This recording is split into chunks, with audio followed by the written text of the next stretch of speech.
Seattle, Washington, December 24th, 7:00 p.m. The kitchen smelled like rosemary and regret. Robert Hayes stood at his counter in the old Ballard Craftsman, watching steam rise from Catherine's cranberry sauce.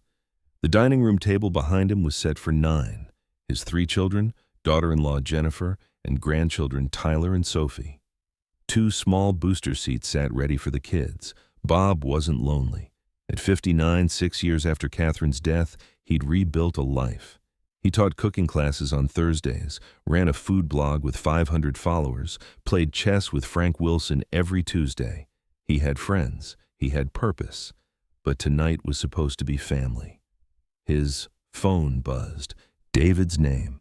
Bob's hands were deep in pie dough. Catherine's pumpkin pie demanded cold butter and minimal handling, so he let it ring.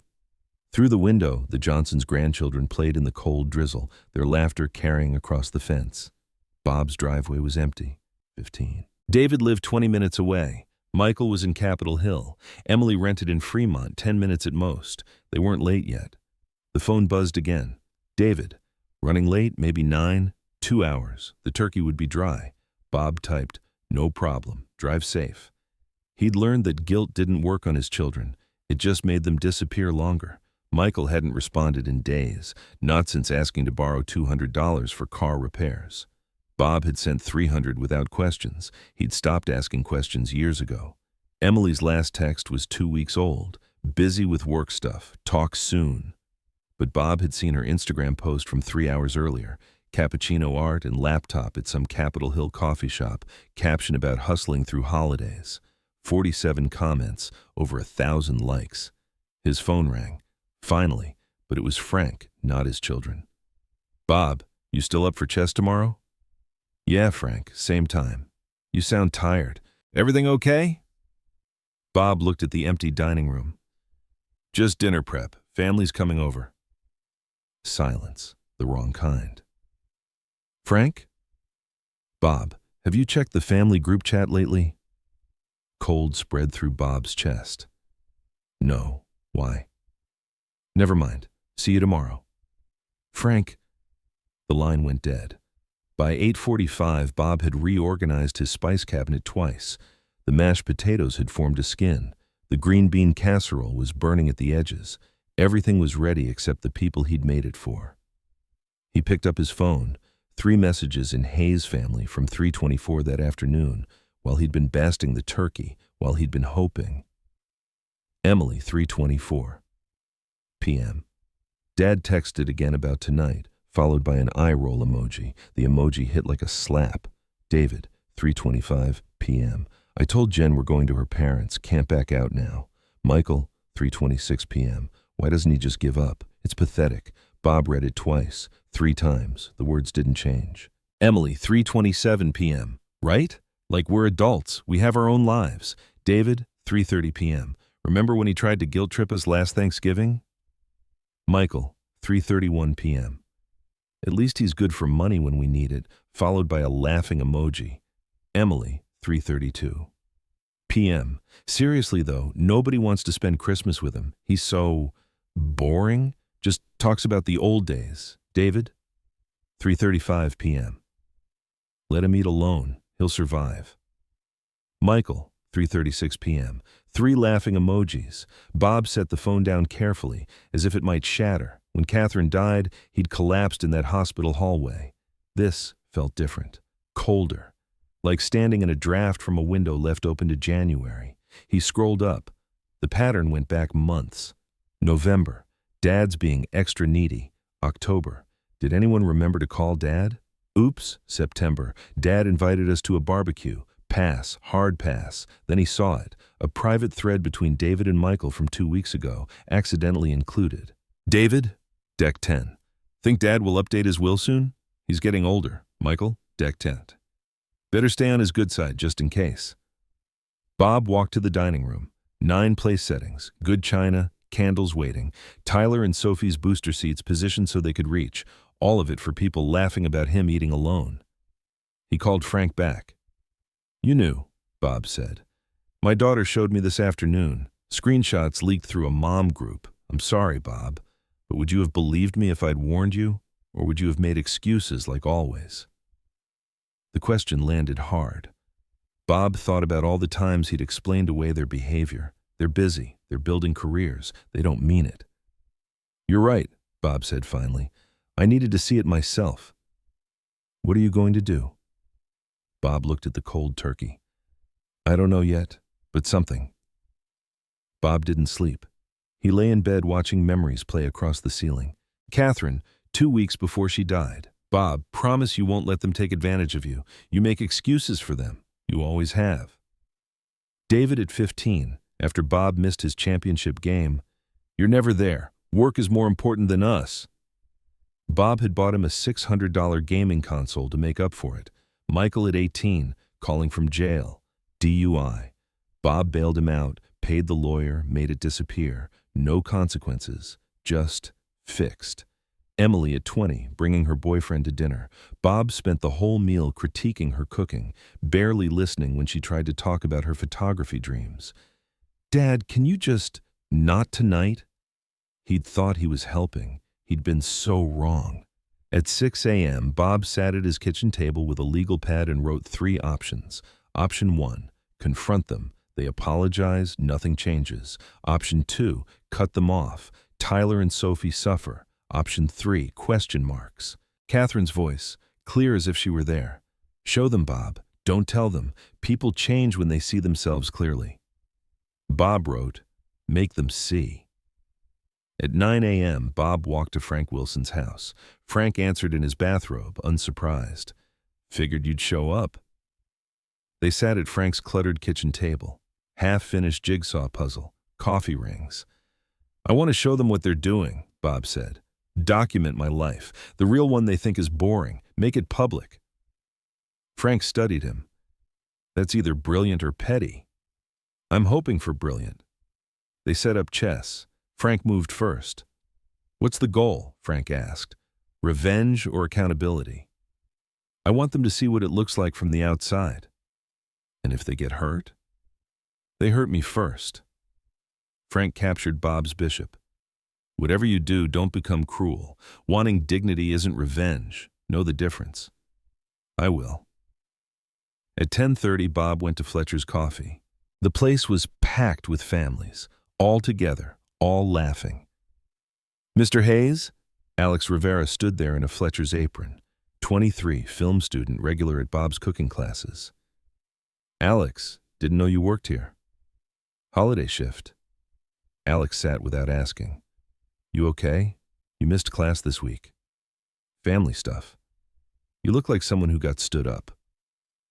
Bob pulled out his phone, handed it over without a word. Alex read the group chat, expression darkening. Jesus, that's grounds for disownment. Yeah. Mr. Hayes, can I ask something weird? I'm doing a documentary project, Invisible Seattle, about people overlooked during holidays. Would you be willing to be interviewed? I'm not elderly. You're invisible to your kids. That counts. Alex leaned forward. Your story matters.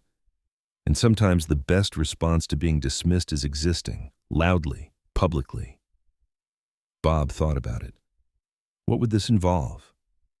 Filming your life, real moments, no scripts. When? Why wait? Let's start tonight. Bob thought of his kitchen, the leftovers, the table still set for 9.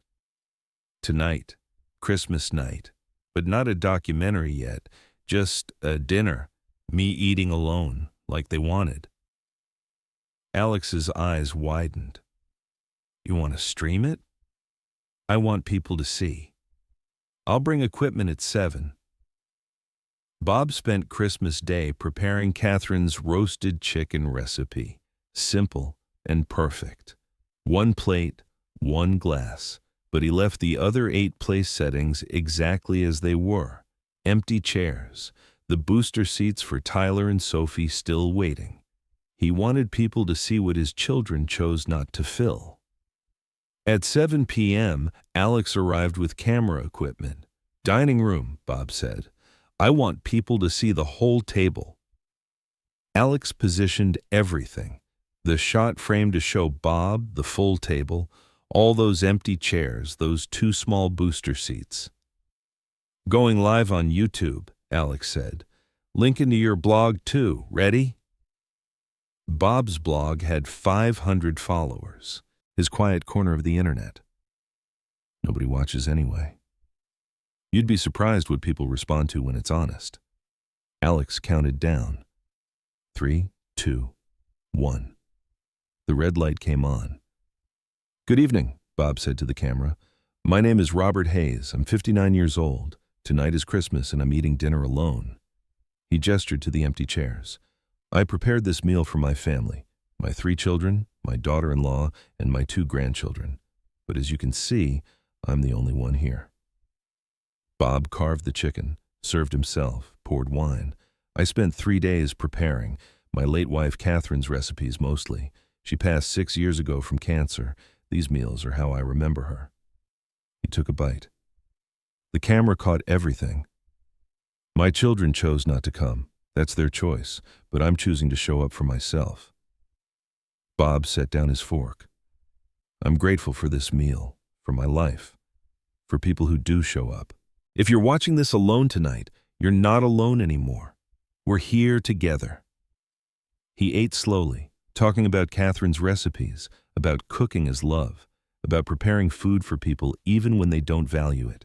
In the corner of Alex's screen, 47 viewers. By the time Bob finished, 312, then 580, then 1,043. Thank you for joining me, Bob said to the camera. Merry Christmas. I hope your table is fuller than mine, but if it's not, remember this, you're worth showing up for, even if it's just for yourself. Alex stopped recording. They sat in silence watching numbers climb, 1,847, then 2,103. Mr. Hayes, Alex said quietly, I think you just started something. Bob looked at the counter. Good, let them see. By 11 p.m., 5,000 views.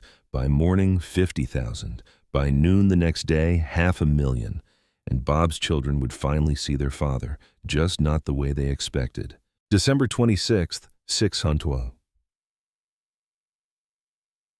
Bob woke to his phone vibrating across the nightstand like something possessed. He grabbed it, squinting against the brightness. 47 notifications, 62. The numbers climbed faster than he could count. His blog analytics showed 15,000 views overnight. He usually averaged 200 on a good week. 7 emails from strangers. 24 comments, shares on platforms he barely understood. Frank's text arrived. Bob, check Reddit. Your video is everywhere. Bob Googled Reddit with clumsy fingers, found his video on something called "Are Raised by Narcissists" with 2,000 upvotes and counting. The comments made his chest tight. This broke my heart, sending love to this man. Those kids should be ashamed. I'm calling my dad right now. My father died alone. I'll regret it forever. Then someone recognized Emily. Wait, is that Emily Style Seattle? The Seattle influencer?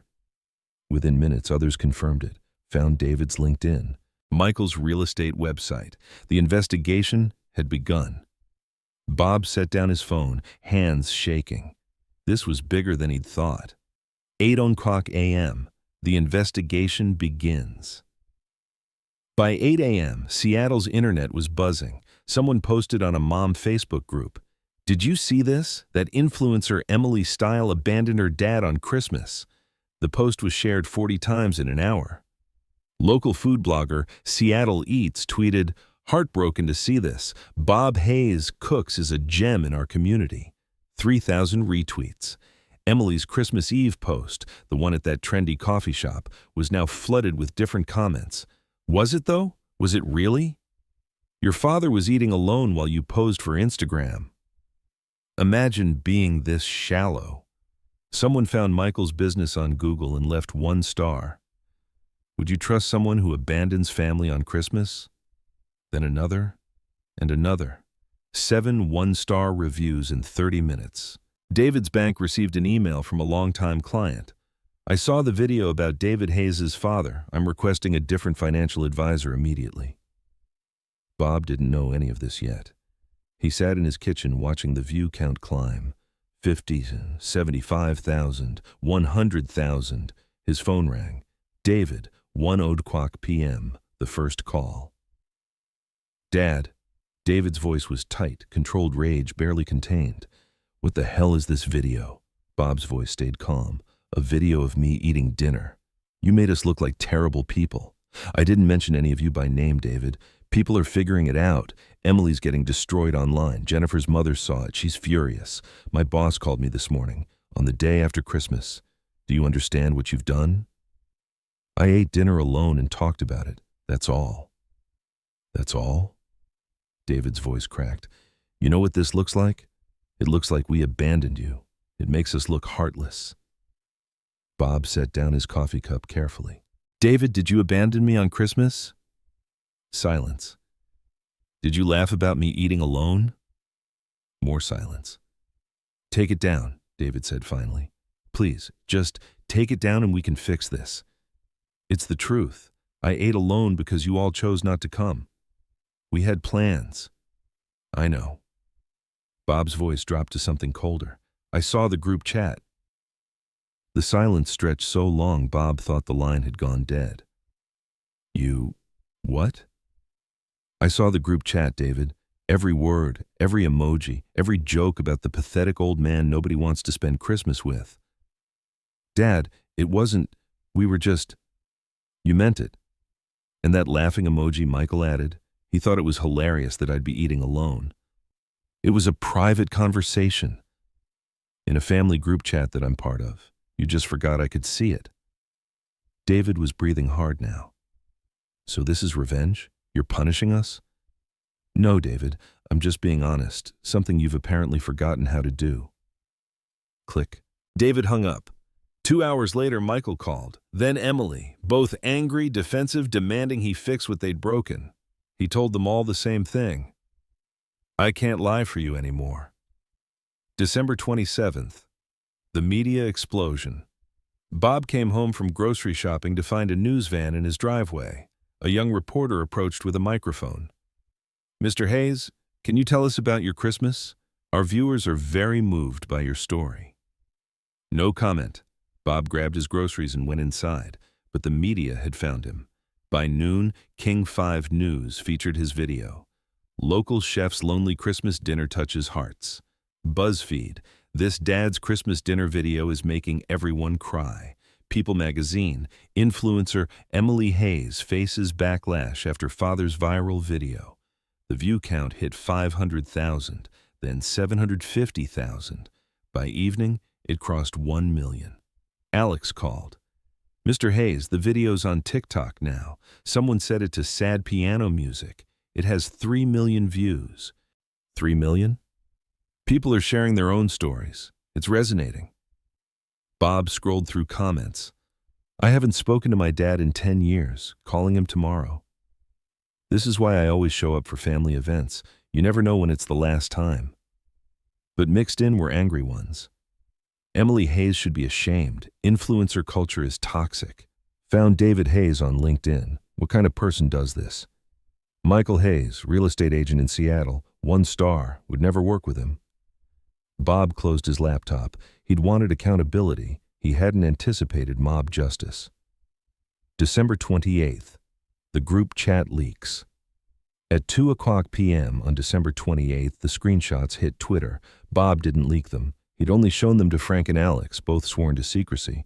But someone, maybe someone in Emily's friend circle, maybe the universe deciding truth deserved sunlight, posted them. Tweet from Seattle Mom Truths.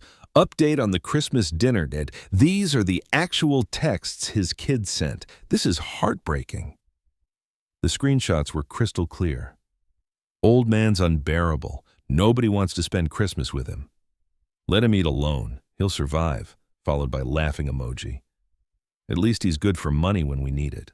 Followed by laughing emoji. Within an hour, Team Bob Hayes was trending in Seattle. Within 2 hours, it was trending nationally. Emily's Instagram was flooded. Her remaining sponsors sent emails. We're reconsidering our partnership in light of recent events. David's LinkedIn received messages from colleagues and strangers. How could you treat your father this way? Michael's website crashed from negative reviews. By evening, Bob's phone rang. Unknown number. Mr. Hayes, this is Jessica Hayes, David's ex-wife. Bob sat up straighter. He hadn't spoken to Jessica in nearly a year. Jessica, hi. I saw your video and the texts. Bob, I need to tell you something about David, something I should have told you years ago. What is it? Can we meet? Tomorrow? This isn't a phone conversation. December 29th. Jessica's revelation. They met at a quiet Greenwood coffee shop. Jessica looked older than 42, graying at the temples, lines around her eyes. Divorce and single motherhood had aged her. Thank you for meeting me, she said, ordering tea she wouldn't drink. What did you need to tell me? Jessica took a breath. The $50,000 David borrowed from you 4 years ago, he told you it was for an investment opportunity, right? Yes, real estate venture that fell through. That was a lie, Bob. There was no investment. Bob's stomach dropped. What? He used it to pay off gambling debts, sports betting mostly. He'd been doing it for years. When I found out he was $70,000 in debt, your money covered most of it. Jessica, there's more. Her hands shook around her teacup. He threatened me, said if I told you or Jennifer the truth, he'd fight me for custody of Tyler, use his lawyer connections to paint me as an unfit mother. I was terrified, Bob, so I stayed quiet. Bob felt something crack inside him. Jennifer doesn't know? She has no idea. He's been lying to her about finances for years. That's why they really can't afford a bigger place. He's still gambling, still in debt, still lying to everyone. Why are you telling me now? Jessica's eyes were fierce. Because I watched what he did to you on Christmas, and I realized I've been protecting him for years, enabling his lies because I was scared, but you didn't deserve what they did, and Jennifer doesn't deserve to be lied to either. What do you want me to do with this information? Whatever you need to. I'm done protecting him. Jessica stood to leave, then turned back. Bob? Tyler asks about you constantly. He doesn't understand why he can't see his grandpa anymore. That's David's doing. He's been keeping Tyler away as punishment for you embarrassing him. After Jessica left, Bob sat alone processing what he'd learned. The dysfunction was deeper than he'd known. David wasn't just cruel, he was actively destructive. Bob pulled out his phone and Googled estate planning attorney Seattle. It was time to protect what was left. December 30th. The legal call. James Crawford called at 9:00 a.m.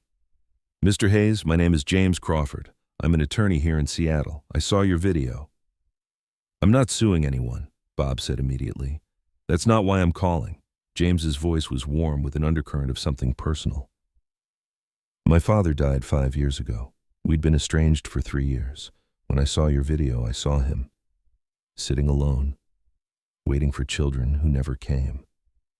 Bob closed his eyes. I'm sorry. Don't be, but Bob, may I call you Bob? You need to protect yourself. Your children are facing public backlash. People do desperate things when they're scared and need money. You need legal protection. You think they'll come after my estate? I think they might suddenly want to reconcile, and you need to distinguish between genuine change and financial motivation. Bob thought about Jessica's revelation, about the gambling, about the lies. What do you recommend? Update your will while you're clear-headed. Create trust funds for your grandchildren that their parents can't touch. Protect your assets before this gets messier. And Bob, I'd like to do this pro bono. This one's personal. Why? Because I wish someone had helped my father. I can't fix that, but I can help you. They scheduled a meeting for January 2nd. January 1st, the fallout begins. Barbara Coleman caught Bob on December 30th. Bob, did you hear? David was put on administrative leave from the bank. Bob's chest tightened. What? My friend Linda works in HR. 3 major clients threatened to pull their accounts if David stayed on. That evening, Michael called. Desperate this time. Dad, I'm losing everything. 4 deals fell through this week. Debt collectors are calling. I owe $40,000 on credit cards. I'm going to lose my apartment. Michael, you made your point, okay? I get it. We were terrible. Now please, please fix this. Post something saying it was a misunderstanding. I can't lie for you, Michael. Not anymore. Then what am I supposed to do? Face the consequences of your choices, like an adult. You're unbelievable. Michael's voice broke. Absolutely unbelievable. Click. On New Year's Eve, Frank came over with wine and Thai takeout. How are you holding up? Frank asked. I don't know. I wanted them to understand. I didn't want to destroy their lives. Bob, you didn't destroy anything. You stopped protecting them from consequences. There's a difference. They watched Space Needle fireworks from Bob's window. At 11:58 p.m., Bob's phone buzzed. Unknown number. Grandpa, I miss you. Can I come visit? Just me and Sophie. Dad says it's okay if you say yes. Love, Tyler. Bob read it 3 times, vision blurring. Tyler, 8 years old, asking permission to see his own grandfather. Bob typed back, Of course, buddy. Anytime you want. I love you.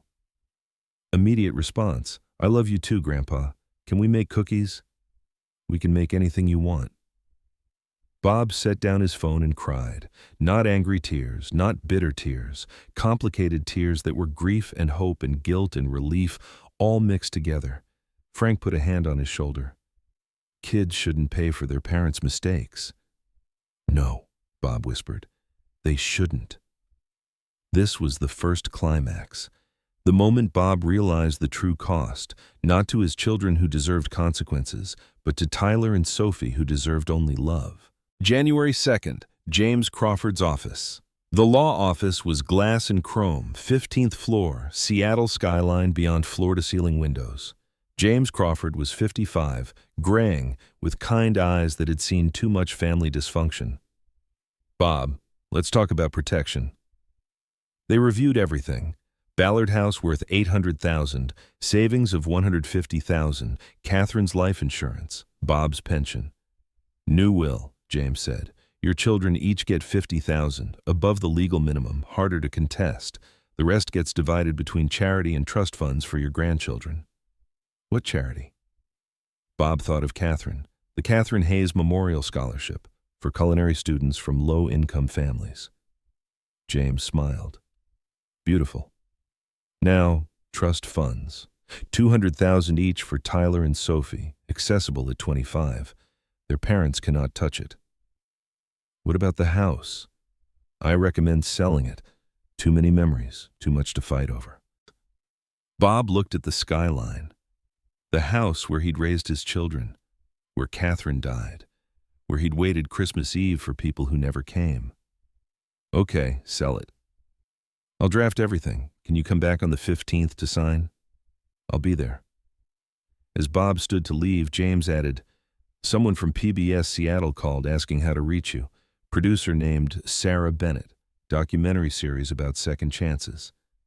Let me think about it. Your story is helping people, Bob. Don't underestimate the impact of honesty. January 7th, Tyler's letter. The envelope arrived on Tuesday. Bob's name in crayon, child's handwriting. Bob opened it at his kitchen table. Dear Grandpa Bob, I miss you a lot. Dad said you're mad at us. I'm sorry if I did something wrong. Can I still come visit? I want to learn how to make cookies like you showed me before. Mom and Dad are fighting a lot. Mom says we're moving to a new apartment. It's smaller, but that's okay. I told Sophie we'd have our own room and she was happy. Dad said not to send you Sophie's picture, but I'm sending it anyway because she made it for you, and she cried when Dad said no. I hope you're not mad at me, Grandpa. I love you so much. Love, Tyler. P.S. Sophie says hi, and she loves you, and she wants to make the chocolate chip cookies with the big chips, not the small ones.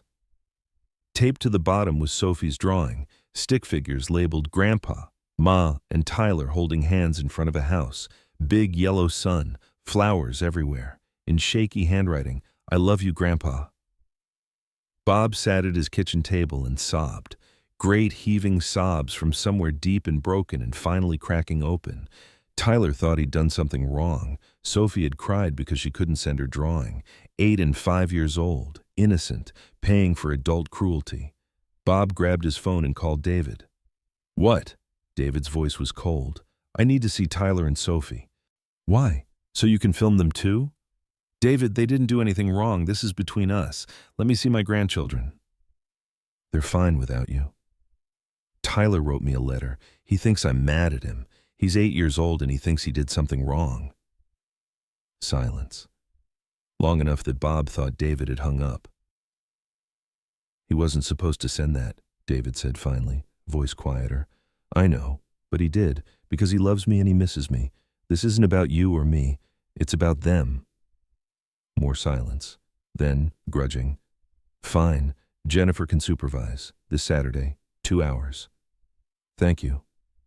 "Don't thank me. I'm doing this for them, not you."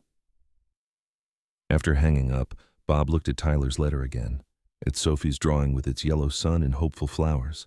This was why he'd done all of it. Not revenge, not vindication, the innocent ones who deserved better. He called James Crawford. "I want to add a condition to the trust funds." "What condition?" "Tyler and Sophie can only access the money if they maintain a relationship with me. Monthly visits minimum. I won't buy their love, but I won't let their parents use money to keep them from me." "That's legally solid, Bob, and it protects the relationship." "And James? I'm ready to talk to that PBS producer. I'll send you her contact."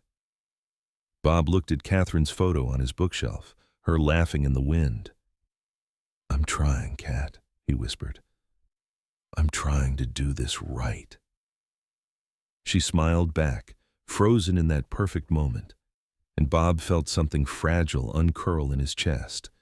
Not forgiveness. Not yet. But hope. Real, complicated, terrifying hope.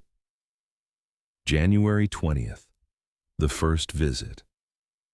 Jennifer's car pulled up at 11 a.m. Bob watched from his new apartment window in Fremont. He'd sold the Ballard house 2 weeks ago. Too many ghosts. His chest tightened as Tyler burst out first, Sophie right behind. 8 and 5, running toward his door like nothing had changed. Bob met them outside. "Grandpa!" Tyler crashed into him, arms tight around his waist. Sophie followed, her hug fierce for someone so small. "I missed you, buddy." "I missed you too. Can we make cookies?" Jennifer stood by the car, arms crossed, watching carefully, not hostile, but cautious. 2 hours, Bob. Then I'm taking them home." "Thank you, Jennifer." She nodded. Didn't smile, didn't need to. Inside, Bob had everything ready. Flour, sugar, chocolate chips, Catherine's recipe card worn soft with use. Tyler climbed onto a stool. Sophie needed a boost. "Why is your house different?" Tyler asked, mixing dough with serious concentration. "Fresh start, buddy. Sometimes we need new spaces." Sophie spilled flour, eyes immediately watering. "I'm sorry." Bob knelt down, his knees creaking. "Hey, it's okay. Messes happen. We clean up and keep going." "Like you and Daddy?" Bob's breath caught.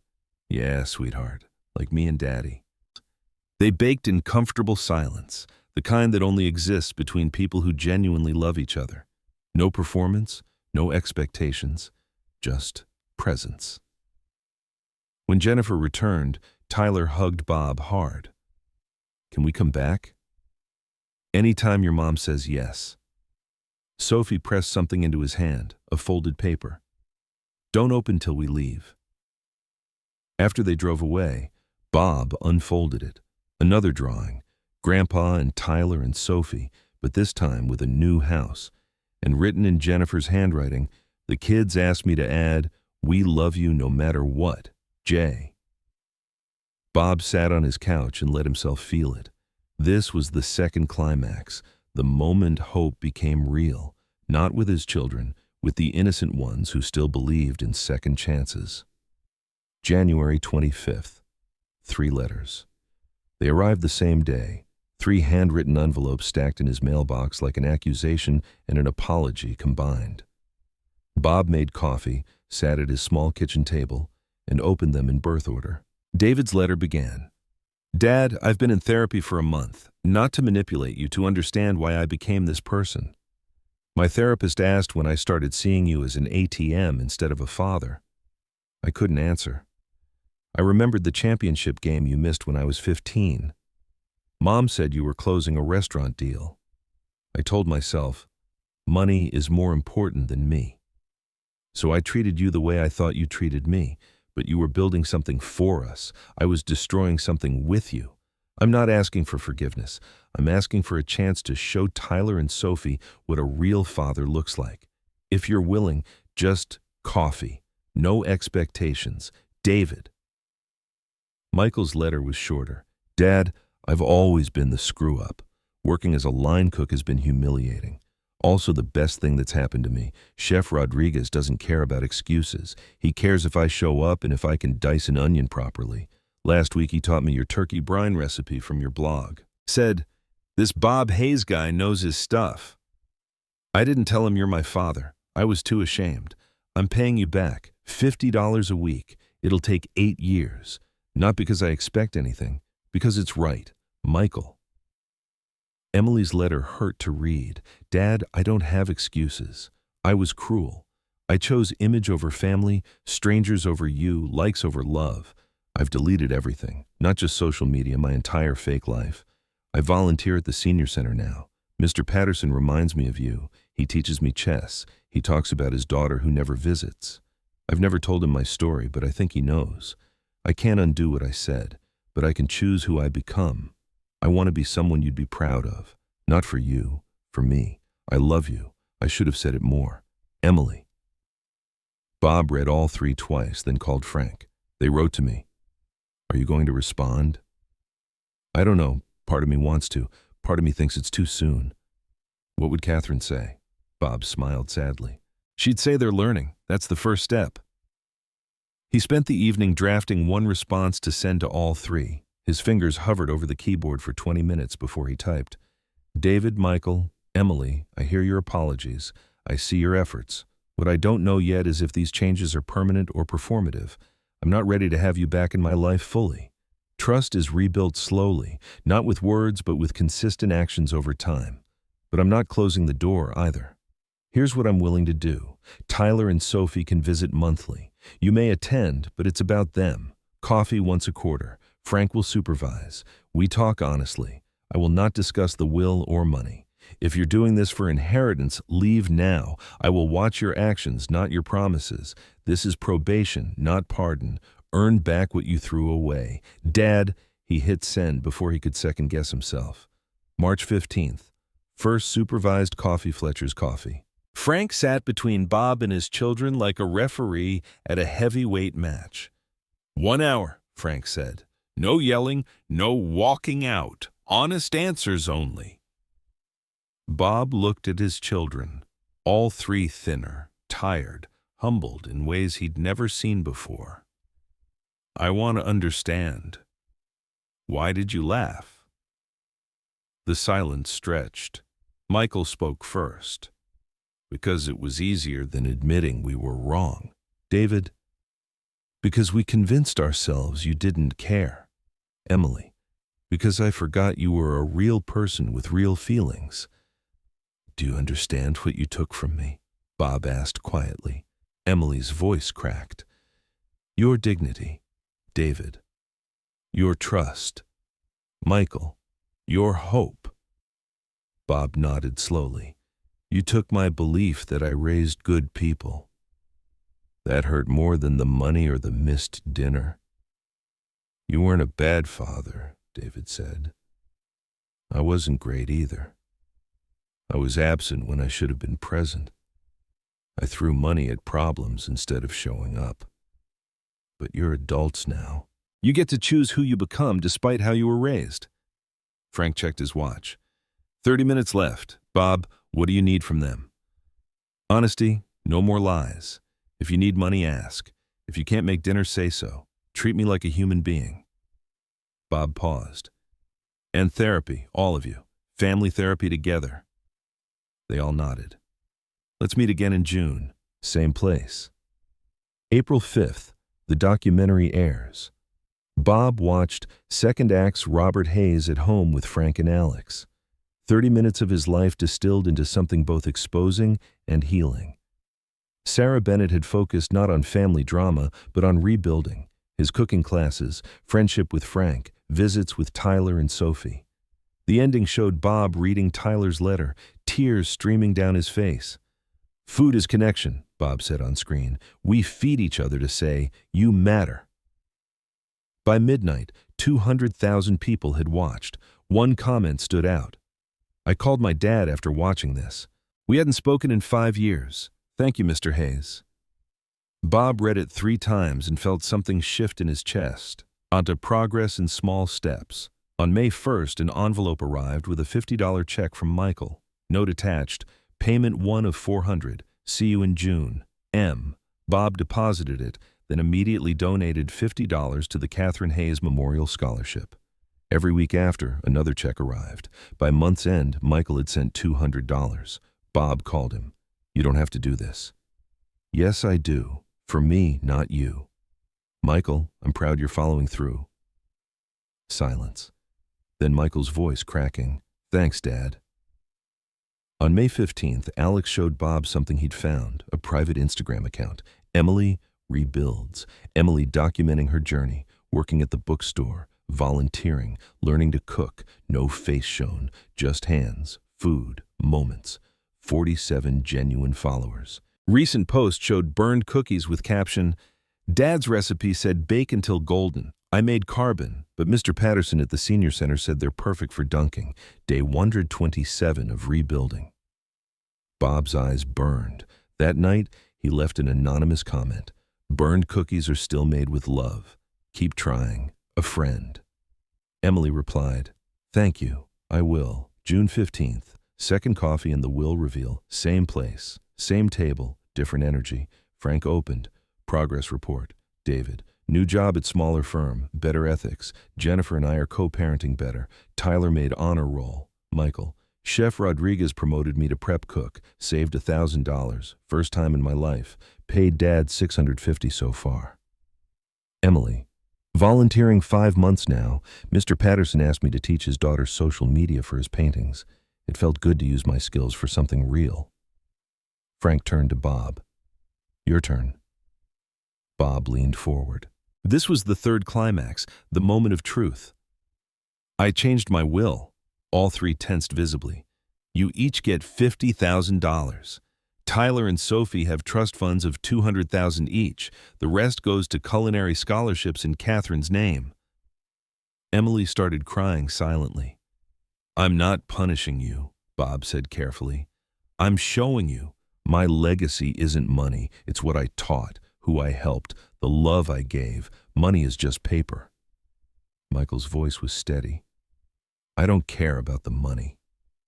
David nodded. "Neither do I." Emily wiped her eyes. "I just want you back." "Then earn me back," Bob said. "Day by day."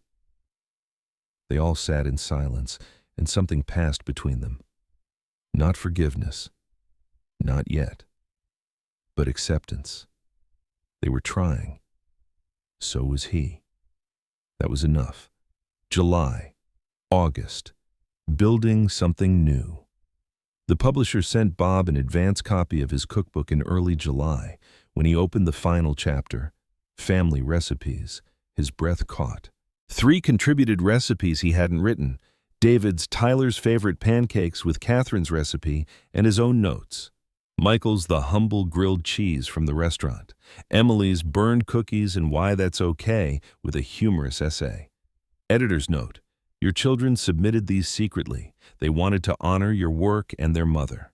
Bob called them on conference call. You did this? Emily. We wanted to contribute, not buy our way back, but participate. David. Mom's recipes were our memories too. Michael. We should have been cooking with you all along. Thank you, Bob said, voice thick. This means everything. The launch party at Powell's bookstore in mid-August was packed. Bob's friends filled the front rows, and in the back, standing together, David with Jennifer and the kids, Michael with his new girlfriend Rachel, Emily with Mr. Patterson from the senior center. Bob's speech was simple. This book is about food, but really it's about second chances. A year ago, I ate Christmas dinner alone. Tonight, I'm surrounded by people who chose to show up. This book is for anyone starting over. It's never too late to serve a second course. During signing, a stranger approached. Your story helped me reconnect with my daughter. Thank you. Tyler ran up afterward. Grandpa, you're famous, Bob laughed. No, buddy, I'm just honest. December 24th, 2 years later. Catherine's Table, the small restaurant Bob and his children had opened together in Fremont, was closed for private party. 25 people filled the space. David's family, Michael and Rachel, Emily and Mr. Patterson, Frank and Margaret, Alex, Sarah Bennett, Chef Rodriguez, students from cooking classes, all the people who had shown up when it mattered. They cooked together, organized chaos, laughter echoing off the walls. Tyler and Sophie helped Emily make cookies, getting flour everywhere. Before dinner, Bob raised his glass. Last Christmas, I ate alone. I was hurt, angry, broken. This year, I'm not alone, and I'm not broken anymore. Catherine used to say, a family isn't who you're born to, it's who you choose to feed. So here's to chosen family, to second chances, to burned cookies and rebuilt trust, to Thursday dinners and honest conversations. Merry Christmas. Merry Christmas! 25 voices rang out. They ate, they laughed, they told stories. At midnight, Bob stepped outside for air. Emily followed. You okay, Dad? Yeah, just overwhelmed. Good overwhelmed. Thank you for not giving up on us. Thank you for coming back. Inside, Tyler started karaoke, massacring Jingle Bells with enthusiastic joy. Bob and Emily laughed, went back inside to the warmth, the noise, the imperfect beauty of a family rebuilt one day at a time. December 31st, final blog post. Bob recorded one last video for his blog. Hi everyone, Bob Hayes here. It's been 2 years since that Christmas dinner video. A lot of you have asked, what happened with your family? Here's the truth. We're rebuilding. It's slow. Some days are good, some are hard. But we're trying. My children hurt me. I hurt them too in ways I didn't realize. We both made mistakes. The difference now is we're honest about them. What I learned. Your worth isn't defined by others' recognition. Boundaries aren't walls. They're foundations. Healing requires accountability and time. Family isn't who you're born to, it's who shows up. And sometimes the bravest thing is choosing yourself. To everyone who shared their stories, thank you. To my children, I'm proud of who you're becoming. To Catherine, I think you'd like who I am now. Happy New Year. May your table always have room for one more. This is Bob Hayes signing off. He hit publish. Comments poured in. The last one, from an anonymous account. Dad, thank you for being brave enough to start over. We love you. D.M.E. Bob smiled, closed his laptop, and looked at Catherine's photo on his desk. I did it, Cat. I chose me, and I found us again. Outside, fireworks exploded over Seattle. Inside, Bob sat in his quiet apartment, not alone, but at peace. The table was set for tomorrow's brunch. All the chairs would be filled, and that was enough.